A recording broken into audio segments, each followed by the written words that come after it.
Kan sekarang banyak budaya kita yang juga plagiat diambil oleh negara lain. Kita mendeklarasikan bahwa tenun songket ini adalah warisan budaya tak benda milik Indonesia seperti batik. Pertama, keterlibatan generasi muda.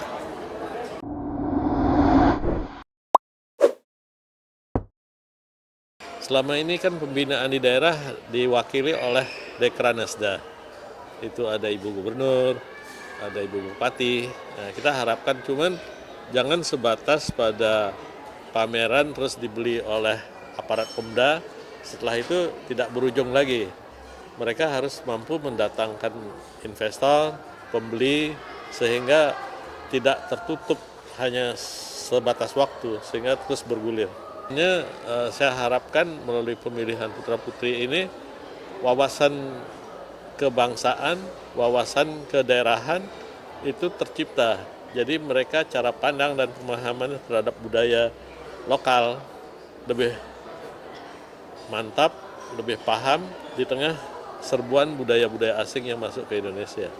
Kita mendeklarasikan bahwa tenun songket ini adalah warisan budaya tak benda milik Indonesia seperti batik.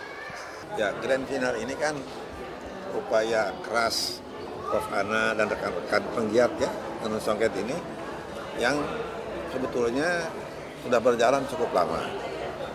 Dan kita melihat upaya grand final seperti ini kan target sasarannya itu ada beberapa. Pertama, keterlibatan generasi muda.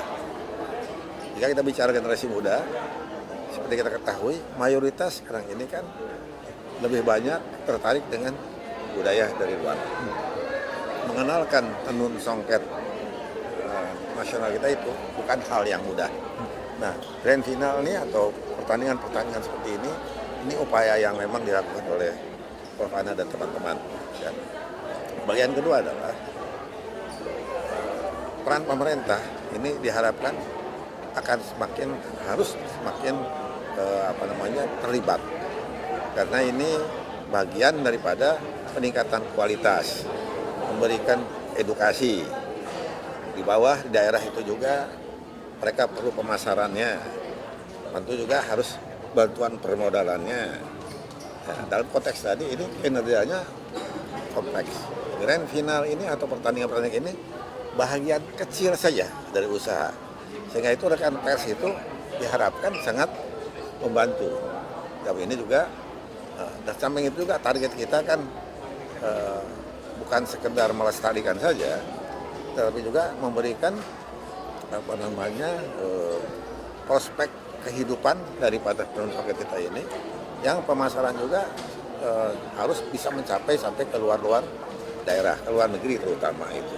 Nah, orang-orang asing sangat mencintai tenun songket ini. Kan sekarang banyak budaya kita yang juga plagiat diambil oleh negara lain. Nah, kalau ini tidak ada upaya keras untuk menjadikan semacam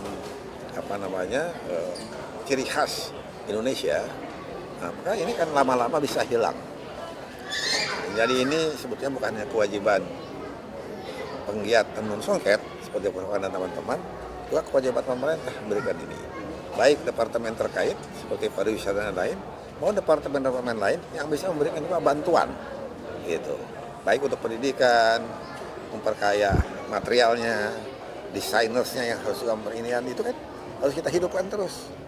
Ini perlu pengorganisasian besar sebetulnya itu, yang sekarang sudah dimulai dirintis oleh Prof. Ana. Saya baru saja dilibatkan oleh beliau. Sebagai pakar. Ibu ada mau tambahan? Ya, dari saya hanya menambahkan aja karena beliau juga memahami tentang bagaimana bisa mendorong putra-putri ini atau penggiat-penggiat pengrajin-pengrajin kita yang ada di seluruh daerah, yang kebetulan juga sudah menjadi keanggotaan kami di bawah naungan Yayasan Cinta Budaya Kain Nusantara yang ada di seluruh Indonesia, yang jumlahnya juga alhamdulillah sebelum Covid itu kita bina jumlahnya 42 juta orang.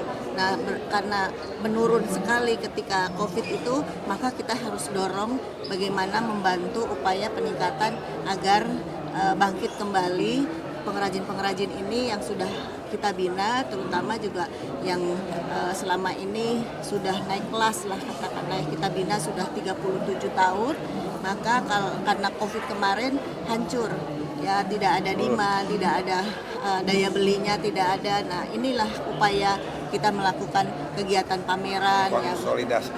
konsolidasi ya. Kita mohon dukungan dari tingkat pusat kementerian ya untuk bisa mendorong membangkitkan mereka, khususnya juga dalam hal daya beli dan sebagainya ya, baik di nasional maupun juga kancah internasional seperti waktu-waktu sebelum COVID.